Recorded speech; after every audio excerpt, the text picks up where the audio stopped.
ಇರೋದ್ರಿಂದ ಮತ್ತೆ ಈ ರಾಜ್ಯದಲ್ಲಿ ನೀವು ಇಲ್ಲಿ ನಮ್ಮ MLA ಅವ್ರನ್ನ ಆಯ್ಕೆ ಮಾಡೋದ್ರಿಂದ ನಿಮ್ಮೆಲ್ಲರ ಹೆಣ್ಮಕ್ಳ ಅಕೌಂಟ್ಗೆ ಹೆಣ್ಣು ಕುಟುಂಬದ ಕಣ್ಣು ಅವ್ರ ಅಕೌಂಟ್ಗೆ 2,000 ರೂಪಾಯಿ ನೇರವಾಗಿ ಹೋಗುವಂತ ಕಾರ್ಯಕ್ರಮ.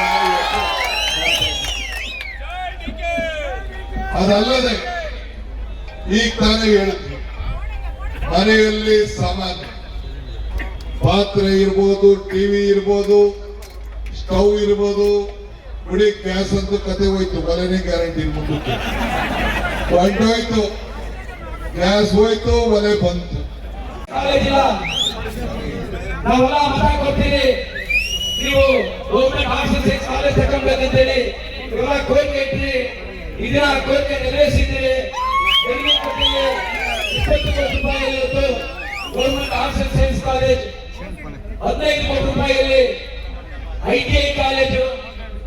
ನಮ್ಮ ಯುವಕರೆಲ್ಲಾನು ಕಬಡ್ಡಿ, ಕ್ರಿಕೆಟ್, ವಾಲಿಬಾಲ್ ಆಡ್ಬೇಕಂದ್ರೆ ಡಿಸ್ಟ್ರಿಕ್ಟ್ ಲೆವೆಲ್ ಸ್ಪೋರ್ಟ್ಸ್ ಮಾಡೋಕೆ ಇಲ್ಲಿ ಸ್ಟೇಡಿಯಂ ಇಲ್ಲ. ಸ್ಟೇಡಿಯಂ ಬೇಕಂದ್ರೆ ಇದನ್ನ 5 ಎಕರೆಯಲ್ಲಿ ನಮ್ಮ ಡೆಪ್ಯೂಟಿ CM ಉದಯನಿಧಿ ಸ್ಟಾಲಿನ್ ಅವರು